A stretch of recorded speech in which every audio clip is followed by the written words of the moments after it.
It's a really, really interesting topic. It seems it's becoming more and more apparent that people are becoming more aware of their own online privacy, and lots of technology, tech companies are actually changing the way they work based on the user demand and their expectations now. So what we're going to do is just talk about what some of those big changes are coming up or may have already happened, and how that's going to impact the advertising you might be doing on different platforms, and how it impacts different systems as well. So there's unintended impacts of the changes that we're going to see. One thing I want you to take away with you today is this, which is our email address. And Phil is helping me today, so one of our other tech champions, and he's going to pop that in the chat for me. Come on, Phil, you know you want to. So that email address, if you have any questions about anything we talked about today or any other thing that you're trying to do digitally that you'd like some help and support with, just drop us an email because we've got 9 different tech champions with different specialisms, and we're here to help you. So please do get in touch. It's free for arts and culture organisations in England. So please do contact us because we're lovely and we love to chat to you. And you know, we're here for you. So use as much as you can. We've also got a website, which is digitalculturenetwork.org.uk. And on there, you'll find loads of different resources about the stuff that we see when we're talking to organisations within arts and culture. So the common themes, we've created resources that kind of address those or talk you through those different topics. We've also got our different events on there, so our upcoming webinars. So I've got another one next week that you might want to join. And we've got a whole schedule of them coming up. And we've also got the news articles on there for different stuff that we're seeing across the sector as well. So please have a look at our website. Again, it's free. You can just go and have a look at all the different stuff on there. And the recording of this webinar will be available on there as well. So you've got to rewatch this whole thing again, if it so pleases. So this is the agenda we're going to talk through today. First is the hot topic is my phone listening to me? Then we're going to look at cookies, because we all love a cookie. We're going to have a short break. Then the next bit is what is changing and why. So I'll talk through the changes we're seeing within the tech sector. And we're going to discuss the impact on digital marketing then. And then the last one is some of the next steps that you might want to take away and implement in your organization to address these changes. And then we'll have a Q&A. So if you want to ask any questions, there's a Q&A functionality at the bottom of the screen on that toolbar. So press the Q&A button and just add them there, and then we'll get to that at the end. So Phil will come online, show his lovely face, and we'll talk through any questions you might have. So the first one we're going to talk about is the curious case of the high pressure shower head. So you may think this is a very strange topic, and it is. I was around my friend's house a while ago, so before lockdown, the first lockdown, many moons ago, and I went to the toilet as you do throughout the evening, and I noticed that she had a very, very strange shower head in her bathroom. And when I went back downstairs, I was asking her about it, saying, "That's a really weird looking thing. What is it?" And we had a big discussion about how it's specially designed. It's got beads in it, which help if you're in a low pressure area, you get a high pressure water coming out of it. So we had a big discussion around that. This is what it looks like. It's a beautiful thing, isn't it? Obviously.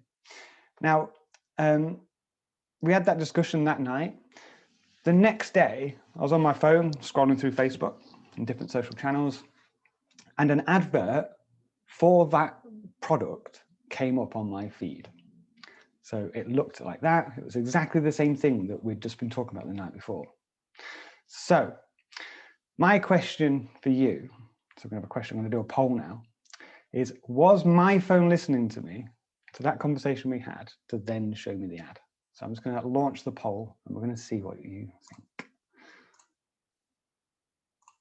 So please submit your answers and then we'll have a look.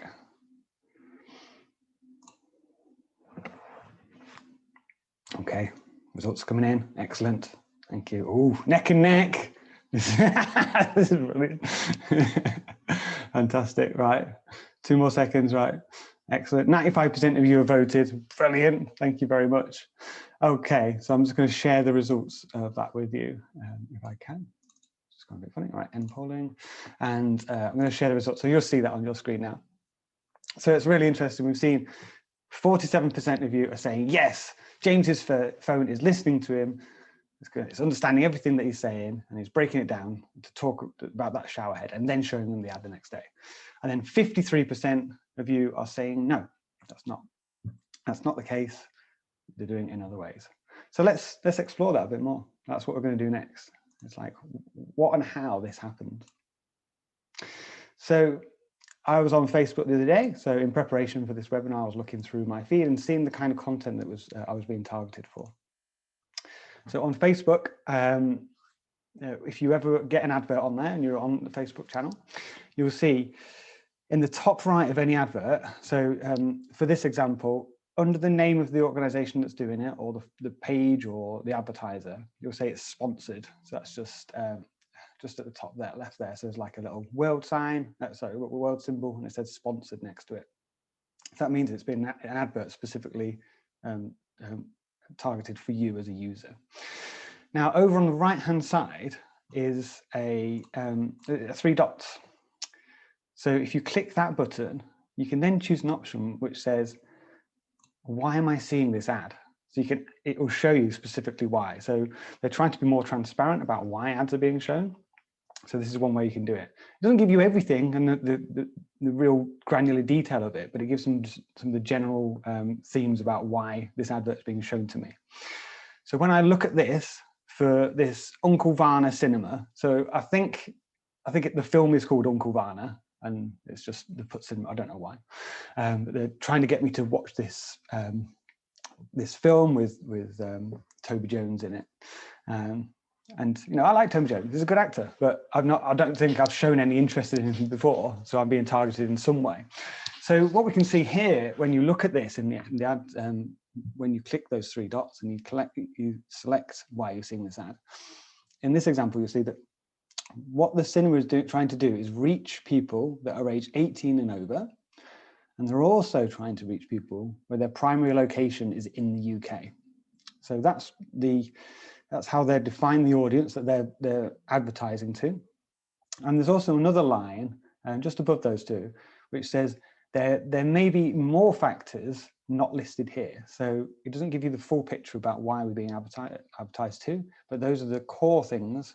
Over 18, I'm definitely over 18, and I'm in the UK, but there might be other things as well.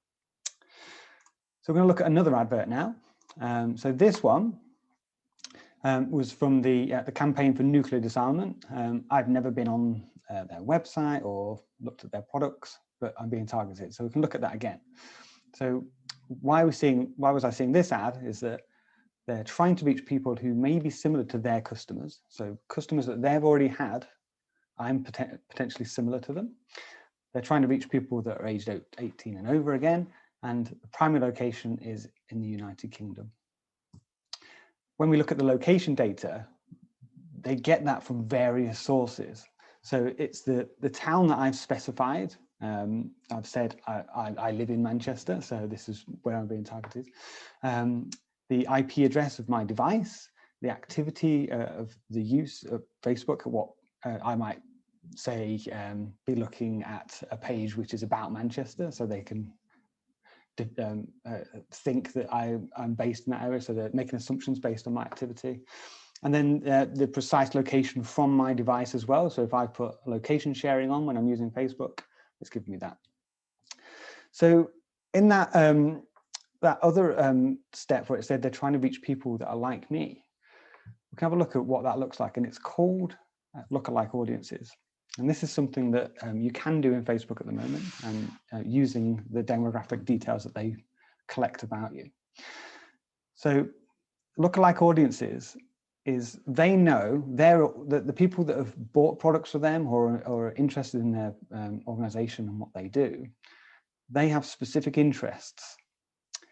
So in this one, I've put some, I've just made these up. I don't know if this is what they are, but I assume they're quite similar. So it's interest of outdoors, eco-friendly products, renewable energy, those kind of things. kind of interest groups of what a demographic person would look like. Now, if you're going to do a lookalike audience ad campaign, what you do is say, this is who my current customers are. What I want this advert to be shown to is an audience group that have never been in touch with me before. So they don't know anything about me. They're brand new to us as an organization, but they match all the same interests as our current customers. So there's a high chance that I would be interested in their product as well. So we'll see the lookalike audience, it matches exactly the same. Over 18, based in the UK, interests are outdoors, eco-friendly products and renewable energy, which I would say, yes, I like those things. So yeah, I'm probably a good target for their audience, and there's a high chance that I will convert to what they want. Now, my third example is this one for Preston Live. So these are live comedy events at the Guildhall in Preston. Now, again, I can click on this, 3 dots. Why am I seeing this ad? Now, the first one we see on this one is that it says Preston Live indicated that you may have visited www.preston.live, sorry. And it says, when we look at the details for this, it says it's a device that you logged into Facebook with, visited Preston Live on the 15th of June, 2021. So it knows specifically that I've been on that website. So it's now retargeting to me the same advert because it knows that I'm interested already. So I'm already a step further down, like the custom funnel, as they call it. So the thing is with this is that I visited that website on my phone, but I saw this advert on my desktop computer. So those devices are completely separate, but through Facebook and that unique identifier for me as a user, they've been able to identify me and then can show me the ad no matter what device I'm on. So if you want to have a look at the kind of data that Facebook is collecting about you around this area, there's ways you can do that. Now, Phil is going to put a link in the chat for you. So you can either follow what I'm doing now in your Facebook app, or you can click the link and it'll take you directly there through a web browser instead. So you've got the choice of either of those. Not that one, Phil, it's the one for Facebook ads. So it's off Facebook activity, please. Okay, so if you go to, thank you, Phil. If you go to settings in Facebook, so go into, I think on Apple, this is an Android device. If you're using Apple, I think the 3 bars are at the bottom. If you click the 3 bars, it'll give you this page. You can select settings, and you scroll down the page. And the one you're looking for within your settings is one called off Facebook activity. So that's about you. The heading is your Facebook information, and we're looking for that one. So just scroll down, it's quite a long page. You'll find off Facebook activity. You'll need to sign in, so just add your password again. So hopefully you know your own password. Once you do that, it'll give you this page. Now, that link that Phil's put in the chat, if you're working through the browser, you'll go straight to this page after you've signed in. But what you'll see here is that it gives a summary of the different apps and websites that I visited outside of Facebook. Now, you'll see that my number is 1,110 apps and websites that have shared their activity of me as a Facebook user with Facebook. If anybody can beat that, please add it to the chat. It's quite a lot. It surprised me when I looked at it. And what you'll see is a chronological list underneath it of all the websites you visited where those websites are sharing data with Facebook about you as a user. So it's building up a bigger profile of your activity and how you flow through different websites, and it's all pushing that data. When we look at different days, you'll see in this example on the 19th of May, I visited a website for the RHS because there's one being built locally here, the RHS Bridgewater. I went to one further website who are an analytics agency, Chris Unit. I went on LinkedIn. I wasn't looking for a job. I was obviously looking for something else. I went to eBuyer. I think I bought a new monitor because I've got 3 now. I'm living the high life. And I went to sunderlandculture.org.uk. So, and others. I went to the Hepworth Wakefield. I went to Imgur, and to Substract website as well. So Substract are a web agency working arts and culture as well. So in that day, there's a journey that I've gone on through those different websites, doing different things, may have converted, may have bought some stuff, may have looked at different things. And all that information is being passed over to Facebook against my profile. So Facebook is building a much deeper understanding of what I can do, what I'm doing, when I'm doing it, what time of day, you know, what route through different products and websites, all of that. So it's collecting all that data about me as a user. What you can do on this, I think the option is at the bottom of the screen, where the more options is. You can, there's options here to access the information, so you can look at it into different categories, and you can download or everything about your profile it goes into a spreadsheet. It's really very interesting if you want to do that. And you can also manage your future activity. So what you can do is say, I don't want you to do this anymore, Facebook. And if you do that, it will stop doing that, but it'll also cause issues with logging into places where you log in as Facebook. So there's a bit of to and fro with that. But we're going to look at what's changing about this in a minute. So when we think about lookalike audiences, and we're just going back to this example, if your existing audience is doing a certain thing, so they visit specific websites. So in this example, this person over 18, but their interests are the Hepworth, One Further, Sunderland Culture, Substract, and the RHS. It makes the advertiser's ability to target much more specific, because if you can see the journey that people are going on through different websites and at what stage they're at, and all the information, the extra information that's being collected about you on Facebook as well, about who your friends are, what they have purchased recently, such as a shower head, they can start to do the thing that's scary, which is anticipate your actions. And that's why we'll look at it in a minute. The big changes that we're seeing, Facebook are pushing back on so much because they can't do as much of these things that they're doing now, which is, it's scary how much they can do it. Really interested to see your comments on this. Oh, Louise has got 1,175. Absolutely brilliant. That's a good number of websites. So yeah, we're really interested to see what that list looks like. So what I'm going to also just show you a little example. It's like a nice little graphic. Is when we think about that Preston example, when I visited a website but I didn't buy anything. This is what's happening, and it's called remarketing, also called retargeting as well, depending on who you speak to.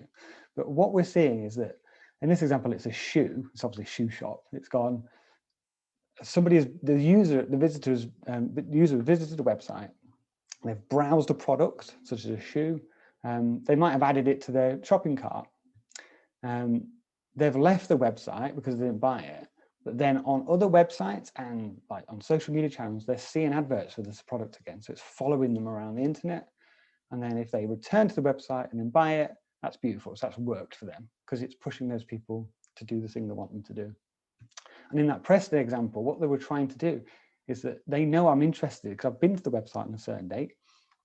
They assume that I'm interested in attending one of those events. So they're showing me adverts for the events. So it's nice, it works. You know, I actually like that one. In some other things I don't. And that's what we're going to see the shift is that it's going to be less about us as users and more about context. And we're going to talk about that in a minute. So technically, how does it all do this? I'm going to explain that now. And it still is, and we've all heard about them. It's these things. It's cookies. Oh, wow, look at there, it's Cookie Monster. And I'm just going to talk about the different types of cookies and what they mean for a start. And we'll have a look at that. So first off, there's something called a first-party cookie.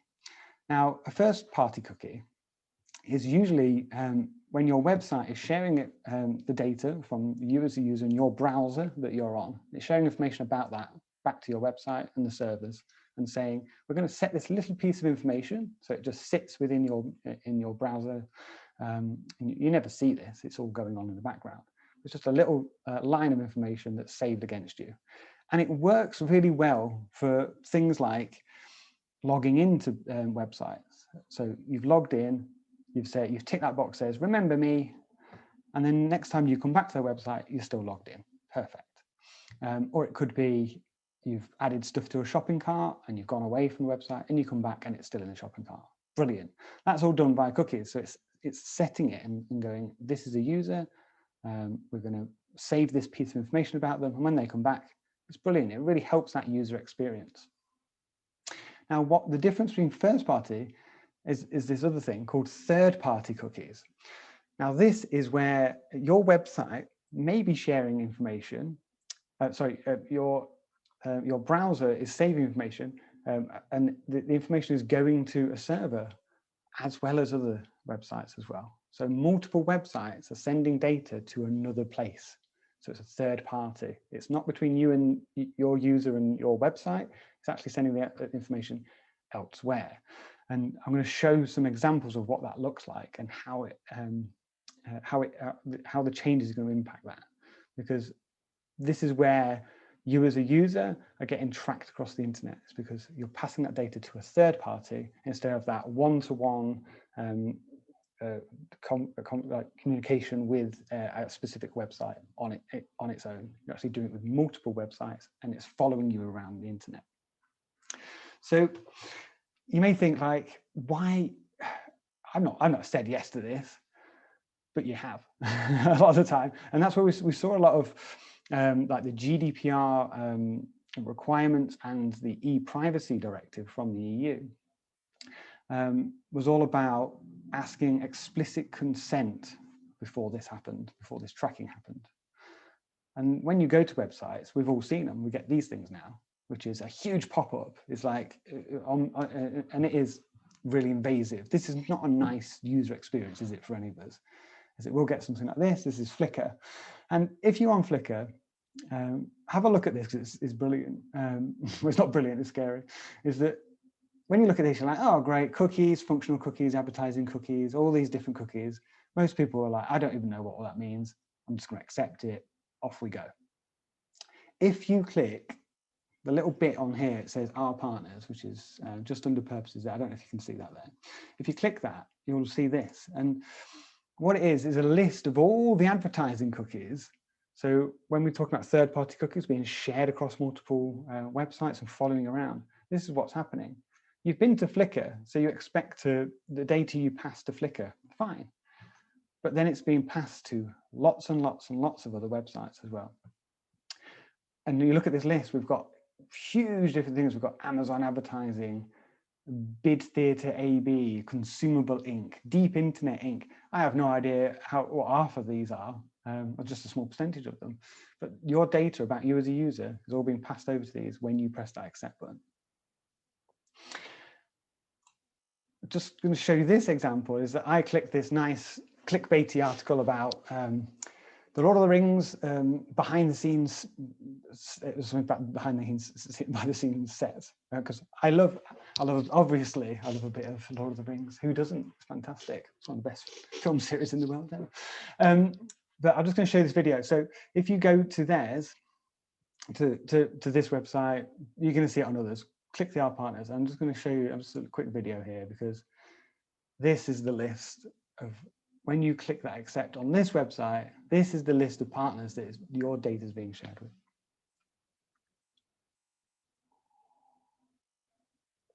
It's still going. Yeah, still going. And it's still going. So that profiling that's being done, because you as a user and how you're tracked has been passed over to many people, many different organizations, and it's being passed through that. And as you move through different websites, you're getting picked up.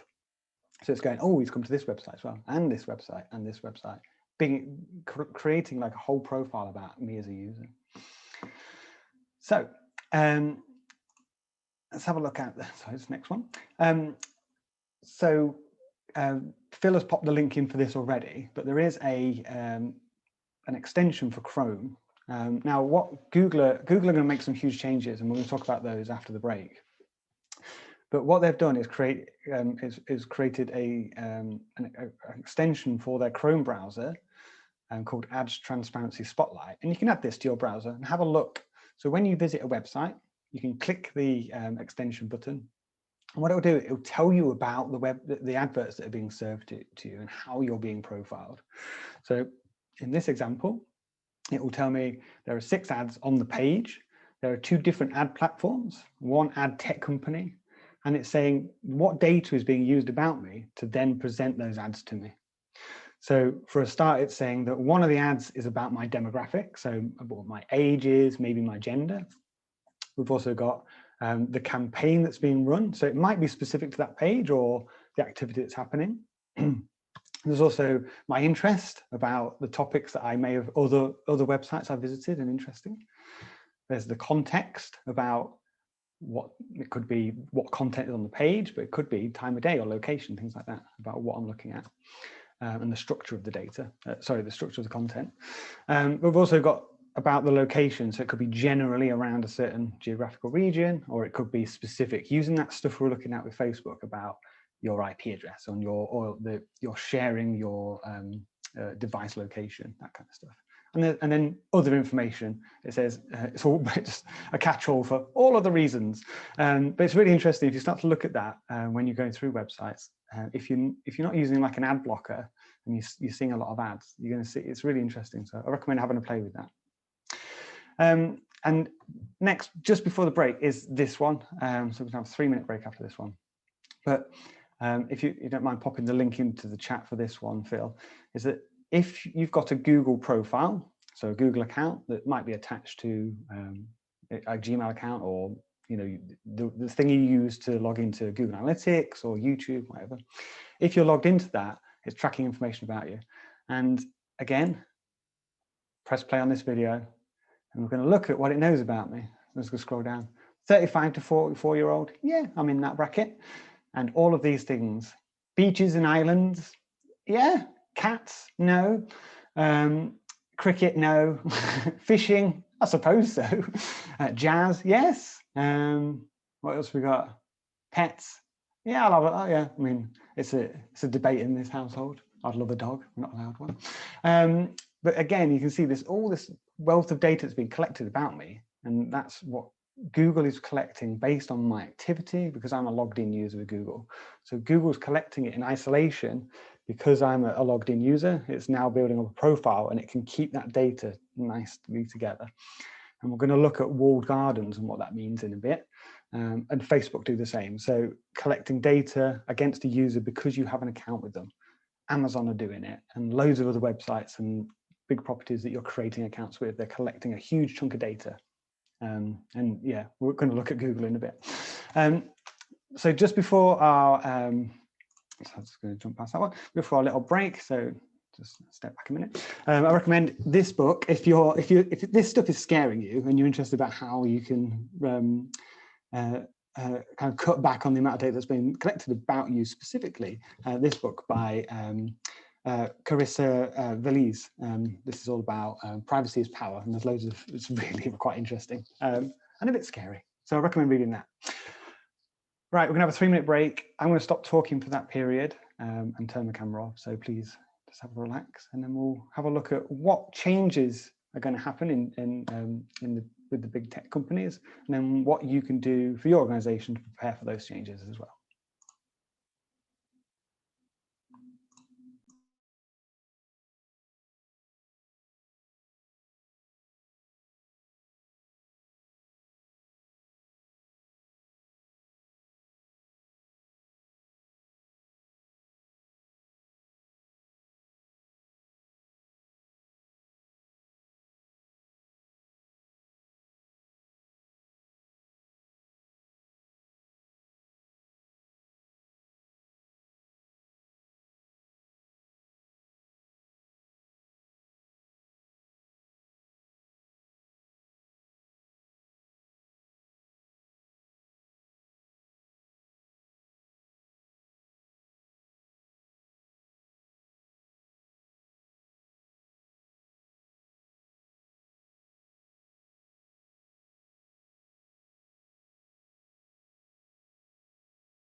Okay, I hope you're refreshed after our short break.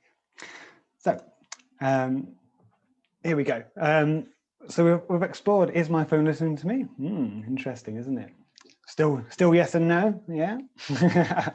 We'll talk about that later on. Cookies, we've had a good chat about cookies. I hope that gives a bit more understanding of the breadth of data that's collected about you at our short break. And now we're going to have a look at what is changing and why.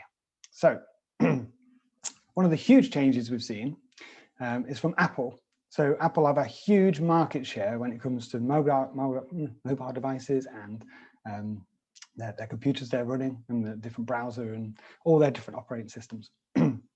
Their latest iOS, so the stuff that's used on their iPhones and iPads, the update is 14.5. What that does is they've made a huge change for online privacy, and it's really upset Facebook, and I'll show you why in a minute. But what it does is it requires apps to request permission from users before tracking them. So in the past, you'd have your Facebook app on your Apple device, and it would just do that tracking. You didn't have to ask. So it'd just be doing it. You might have opted in certain things, but it'd just be doing it. Now, Safari browser has been doing this anyway. So if you've been using the Safari browser, it's been blocking this third-party tracking, this automatic tracking anyway. So there's been a big change. That already happened last year. But this thing of when you install an app now, it's going to ask you specifically, request permission. They're going to have to request permission to be tracked. So what Facebook have done is it took out an advert in a paper. This, one of the biggest digital companies in the world ever have took out an advert in the Financial Times saying they're standing up to Apple for small businesses everywhere. And they've done a couple more. One is about Apple versus the free internet. So this is Facebook saying that the changes they've made are going to directly impact all the users, and it's going to ruin business for all these people. Now, Facebook is doing this because they're scared. Because what this change is happening, what this change is doing, is it directly impacting the monopoly it has on all this data it's collecting, and directly impacts the business model they have. Because we as users are the product, and advertisers are the customers.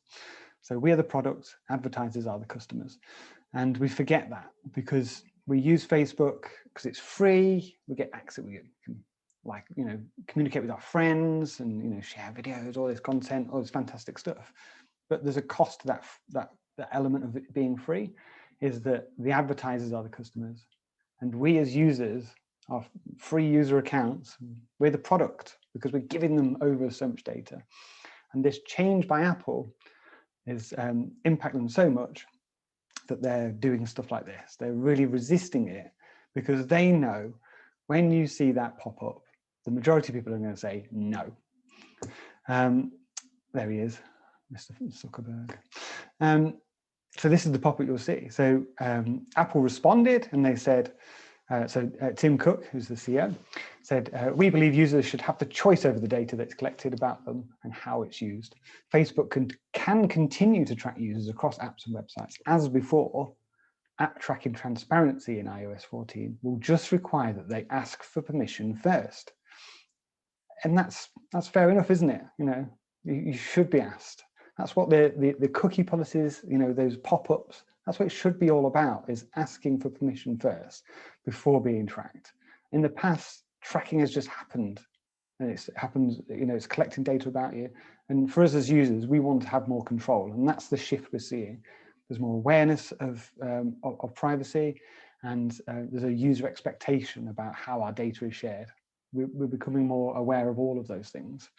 But yeah, this is a very interesting battle that we're seeing because Facebook knows that most people will say no. So if we look at those profiles that we had before, a Facebook user, their interests are in all these things because it's tracking that user across the different websites they go through. So me and my profile, 1,110 different websites, and what order I did them in, what time of year, how many every day.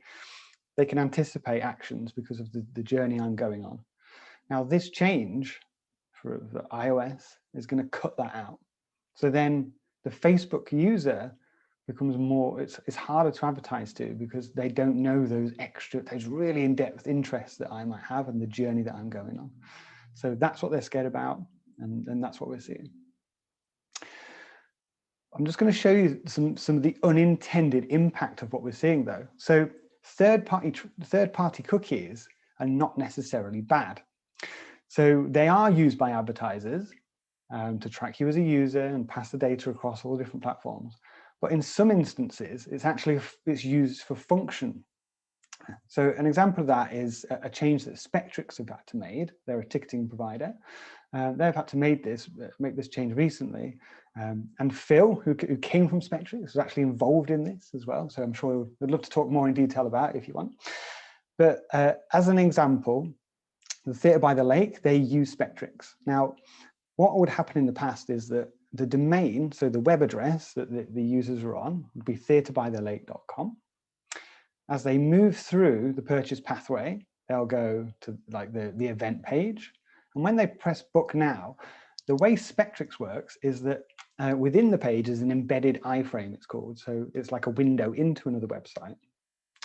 And the way that third-party cookies are used in this way is to pass the data across about the user and how they're interacting through this window.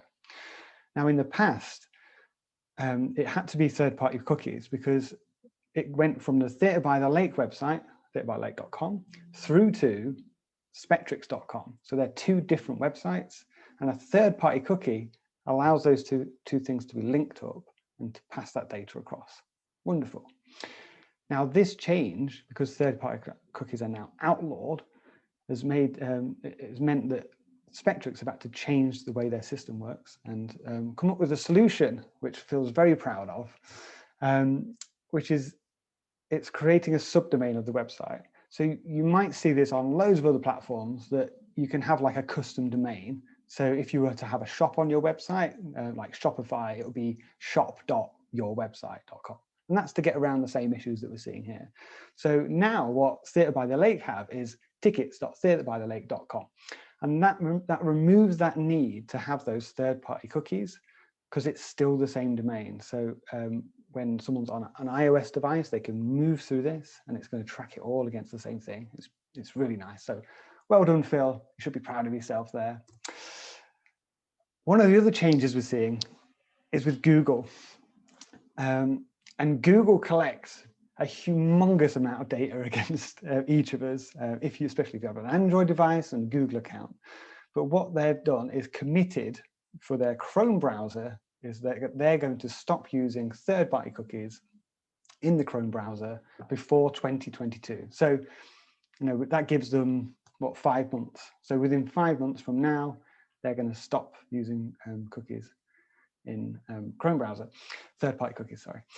So they're going the same way as what Apple have already done.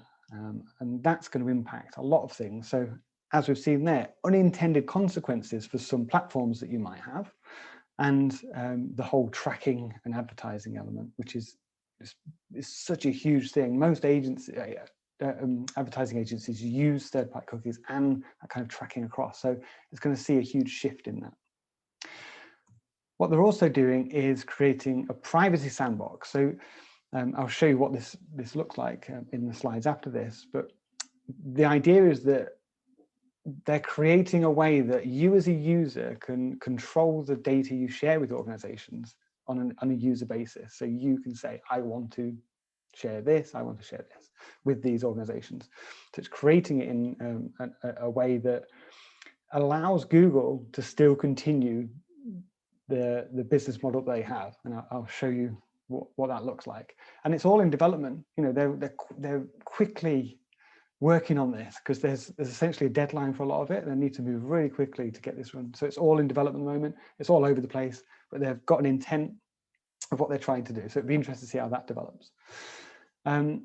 We're also seeing a shift to Google Analytics 4. So in the past, the Google Analytics that we've all used and we've probably got installed on your own websites has now been superseded by a new version. And this new version completely rewrites the way it works, because it's not based on cookies anymore. It's not based on page views. It's a completely new way of doing things. So that's the future that Google sees when it comes to that. So the web analytics that you might have at the moment, that's going to shift.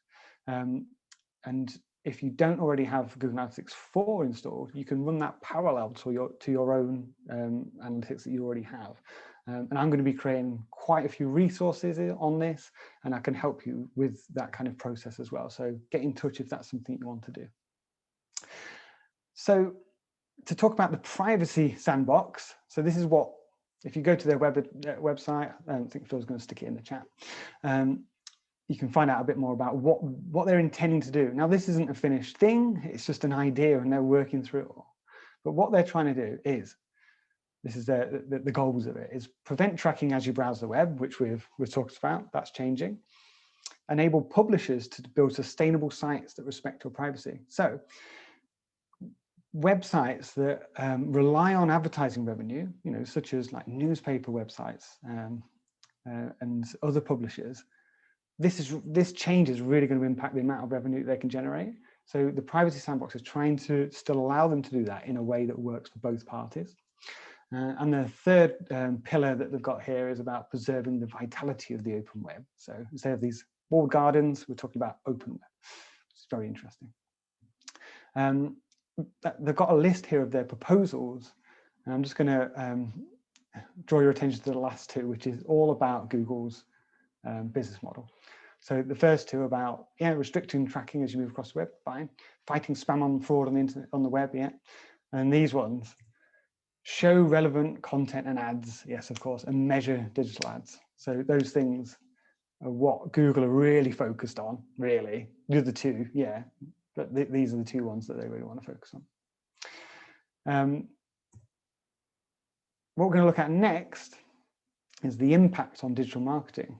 So all these changes that we're seeing, so there's some of the changes. There are other things going on as well. I didn't want to go too deep into those things, but we'll add some more stuff in the resources as well. But what we're seeing is the impact. So we're talking about that third-party tracking of you as a user going around everywhere. And there are loads of different ways that you might be marketing through digital channels. I'm going to look at the different categories of those for a second, and then we'll look at which ones are really going to be impacted by this. So first off is about search engine marketing, which includes search engine optimization and pay-per-click advertising. Now, if you're doing any of this and you want to chat with our tech champion around this area, Hansel's the guy to speak to. We've got social media marketing, so stuff you might be doing on Facebook, on Twitter, on LinkedIn, on Instagram, those things. Display advertising, so actual, the kind of graphical imagery that you're sending and displaying on different websites. You might be doing some of that. Email marketing and content marketing as well. Now, there are loads of others as well, such as influencer marketing, mobile marketing, video marketing, audio marketing. There's lots of them. But some of the three that are really going to be affected by this change is these. Now, the pay-per-click advertising element of it, so how they target you as a user, that data's gone. So how are they going to do it? It's very different. The social media marketing, so that's going to change significantly because they can't target you again based on your anticipated behavior because of all the stuff you're doing elsewhere off those platforms. They're only going to be able to do it about what they know about you on the platform. So for example, on Facebook, what things you like, what pages you follow, what you're commenting on, engaging with, what content, that's how they're going to be able to target you, not through this other stuff of where you visited across the web. And then display advertising as well. How you as a user can be tracked across the internet, that's going to change, and I'll show you what that looks like in a minute. But the one thing that is going to impact all of these is the reporting part of it.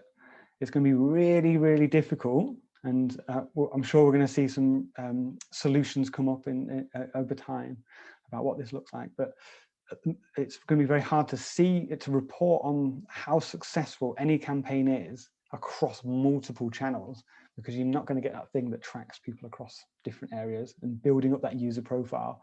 That's going to be the thing that's going to impact them all, including things around email marketing, how to report on, the open rates and all the click-throughs and stuff like that. That stuff's going to be impacted by this as well. So this is a great graphic I found. I thought it was quite interesting, and it kind of aligns to what we're saying here, is that in the past, in a traditional customer life cycle, offline, is that you would discover a product or an organization, you'd explore the things, learn more about it, have a chat with friends or whatever, you'd go and buy it, and then you'd build up a relationship with that organization, maybe go back, and then you'd carry on that cycle, go back to the shop, go back to Debenhams or whatever. Now, a digital customer life cycle is very, very different. It's vast. You may watch a short video about a product. You may listen to a podcast that mentions it. You may like something on Facebook. You may read a review, or read a blog, or download an app. It's a completely different, complex thing when it comes to digital engagement with any product or organization. And it's very, very different to the traditional one. And that's where this change is going to impact the tracking of that across those things. So I mentioned earlier about walled gardens. I just wanted to go into a bit more detail about what that is, just to kind of touch on it, is that without this tracking of you across the web, it's more and more important that these walled garden organizations capture data about you. Now, what that looks like is, for example, on Facebook, this is the kind of stuff it knows about you. And there's one line there for your profile information, but within your profile information is your age, your relationship status, your location, all this stuff that you willingly shared with Facebook when you signed up. It's all in there. And then it's all that other stuff about you as well. What posts are you sharing, what things you're commenting on, who your friends are, what the messaging are, the things that you've done, what photos and videos you've uploaded into this platform as well. Even that on its own is a huge amount of data that it knows about you, and how it can anticipate and advertise to you based on that. Again, what we were talking about before is that we are the product and the advertisers are the customer when it comes to these platforms. When we look at Google, it's huge. This is that last line says plus many, many more, and I couldn't even fit them all. There's so many places that Google knows about you. If you've got a Google account, it's interlinked in so many different parts of its products. And when I was speaking to Phil about this, and he said, Google Play. So if you've got an Android device and you've got Google Play, that alone knows about all the different apps that you have downloaded as a user, and then what things you've purchased, all those things. It's all in there. And then think about all the photos that you're sharing, how you use Google Maps. If you've got location tracking, which I do on my phone, it knows when and I've obviously been nowhere over the last 18 months, but normally I can see on different days how I've traveled around England, or further afield when we could do such a thing. There's a huge amount of data. So these organizations that are capturing those data about you are going to be doing it even more in-depth level, and they're going to be advertising you based on the stuff that you're sharing with them in that way, not the way that you're being tracked across the internet, because that's the way it's going. And Amazon is another example of that, how much that knows about you. Think about Alexa devices you might have as well, all that stuff you're sharing. I'll loop back to, is your phone listening to you? This is just, I love this graphic because it's like people trying to get into the walled gardens, because they have so much control over that and it's only used by them.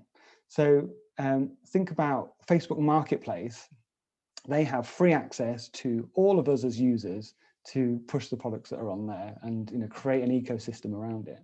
Now, an organization such as Gumtree, which does a similar thing, they can't access that. They would have to pay to access that data. So they're stuck on the outside, and Facebook and Google within their walled gardens can control them. So it's going to whiz through the last part. before we jump on the Q&A. But I just wanted to show you an example of a big shift in any advertising that you might be doing. Because in the past, you as a user, it's based on behavioral targeting. So me as a user, how I've moved through different websites across the internet, what I've interacted with. It's building up a profile on me as a user, individual. But because that data is now being stripped away because of the changes we're seeing with Apple and Google and others, it's going to have to be more contextual advertising. And I'm going to show you examples of what that looks like in a second. So behavioral is informed by individual actions, but it can be jarring because if you see an advert for, say, for the pair of shoes that you looked at earlier that day is then on a website that you're reading about something completely different, it's quite jarring because you're going, I'm being targeted, I don't like it. And it's all based, behavioral is based on third-party trackers. So it has to have those to work to its full extent. Now, contextual advertising, it appears against relevant content. And I'll show you an example of that. And the ads and content can sometimes lift each other because they're about the same thing. So it's like, this is where I want to be. I'm interested in this topic and there's an advert that's aligned to that. So I will probably be interested in it. And it's privacy friendly. It's not based on me as a user. It's based on what I'm looking at. So an example, in the past, if I really like coffee and I was being targeted because of that, I would be on different websites. And that's what this graphic is trying to show, is that I'm on morningread.com and there's a picture of a coffee thingy, can't remember what it's called. And then there's a little a mocha, I've got one of the espresso machine things, and then I'm on my device and I'm seeing another coffee. Because I'm being tracked as a user, it's advertising to me in that way. Now, contextual advertising, I would have to be on coffeelovers.com before I see an advert for coffee. So that's sitting the content against it. So I went to see I went to the Manchester International Festival at the weekend, and I saw all of this in real time with Cillian Murphy. And I was reading up about it afterwards. And when I was on the Guardian website, I've got an advert for a huge refrigerator at the top. And then at the bottom, on the right-hand side, you can see over there, it's for Pension Bee. So I'm being targeted for some reason because of those things by those advertisers. There's something about what I've done in the past, or maybe just generally as Guardian readers. So that's a behavioral one. If it was contextual, it would look like something like this. So it's very different. You see at the top, it's actually it's a Visit Manchester website about culture, because that's what I'm reading about. It's about Manchester, it's about culture. And then on the right-hand side, the advert is about that specific event. So this is a contextual advert about what I'm looking at. So again, as I said before, it lifts the content because I'm reading about this event. I might want to book it. So that's the kind of advert that I want to see there. It works really well in context to each other. So your next steps, and for the last few minutes as we go through this, is preparing for a cookieless future. I'm going to put some resources together and we'll send you a link to this. So thanks for joining us today. But the first one is about planning content for walled garden platforms, because if the stuff that you are putting out as an organization is in those platforms specifically, you want to know about how your current audience engages with them. So then you could still do some of that kind of mapping against other audiences. And speak to us about that if you want to learn more about that. The second is about researching contextual advertising techniques, and we'll put some links out about that one. So sitting your content against relevant content instead of using behavioral, because you won't be able to anymore. Allocate time to build your first-party data, because your first-party data is so important. That's the stuff that you know about your audiences. So it could be your email addresses. It could be the stuff that you have in your CRM and your ticketing systems. And again, we have specialists about that. So speak to us and we'll have a chat about building on that, because that's going to be more and more important. It's essentially creating your own walled garden about your audience. And then install Google Analytics 4 on your website. Now, the AMA did a webinar on that this morning, and there will be a recording of that on their website. So I recommend watching that to give you a first step into it. But we will be creating resources about that in the coming weeks and months ahead. And the last two parts is, do get in touch with us. We are here for you to talk through the stuff that we've discussed today. And it's free as well. And please do fill out the survey that comes, because it will help us improve the stuff that we're doing here. So thank you very much. We're just going to whiz over the Q&A. So Phil's going to join me and we'll have a little quick chat for the last minute or so. Hello. Thanks, Phil. Thank you, James. Very interesting to hear all about cookies and the cookieless future that's awaiting us all. Everyone's got some very interesting questions. So actually, I just had one before we crack into the audience questions. You mentioned Google Analytics 4 there. If I was building a website, when would you say would be a good time to be starting to investigate installing that? The way it's changing with the old version, you would have to have, it would only track certain things from when you put it in place. But with the new version, even if you're not using it now, install it now, because your future self will thank you for it, because it can run parallel to your current analytics. So they can run at the same time. Then in the future, because the Google Analytics 4 is the future, then you can make that switch, but do it as soon as possible, and that will help you through that if you want to have a chat with us about it. Lovely. So let's see what we've got. Louise has asked, they are just about to install donations on their website through Good CRM, and that installation is going to be using an address which is a subdomain of Good CRMs, so subdomain of goodcrm.co.uk. Is that going to cause them any problems with third-party cookies? Potentially, about how it works, and especially for the tracking element, if you want to see the journey that user's going through in web analytics, you're kind of going to miss that. So ideally, it would be like donate.grim&co. What is it? co.uk you got, Louise? So I don't know if Good CRM can do that. Ideally, they could. They should be able to map against your own subdomain if possible. I think that would be the best way of doing it. Definitely want to ask them for more information, I suppose. Yeah, but have a chat with us. Phil's our CRM tech champion, so he'll help you out. Well, I'm asking you questions about CRM. It seems quite ironic, but a couple of connected questions, I think. Creative United asked, when will cookies cease to be used? So first-party cookies are going to continue to be used for the foreseeable. And it's things like Google Analytics uses those, the normal version, just first-party cookies. So they're not going to just disappear, but they're not the best way of doing things, and there's going to be better ways that can develop over time. So first-party cookies will still be around for a long time. Third-party cookies, the stuff that the advertiser are using or passing data between two different websites, that's going very quickly. So the latest Apple iOS already out, and it's cutting all of that out. Firefox and Firefox and Safari browsers, that's all gone already. And Chrome is the next one to go as well. So by the end of this year, third-party cookies are going to go. Great, and linked to that, what about all the retrospective data that's been captured about people? Are kind of like companies going to be losing all of that data and starting from a clean slate, or is this change just going to be from information going forwards? That's a question from Jenny. Yeah, it's going to be going forwards. So any of the prior advertising you might have done, you're not going to be able to replicate, because it's just, you're not going to have that depth of understanding of the users. It's just literally going to be stripped away. But because even if you've got that historical data, you're not going to be able to match it against any new data at all. So it still remain, but you won't be able to really use it. That's why it's so important to build up your own first-party data and the understanding of your own users in that way. Through email platforms, email marketing platforms, and CRM as well.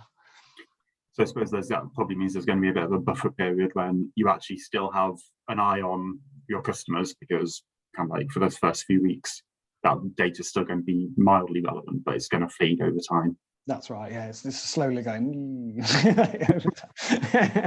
It's fading out of sight. Yeah. And then one final question from Sean, who says, this has all been really useful to see, but will the presentation be available to access and refer back to? Yeah, that's right. So we'll have the slides themselves, as well as the recording of the whole webinar. It'll be available on our website in the next few days.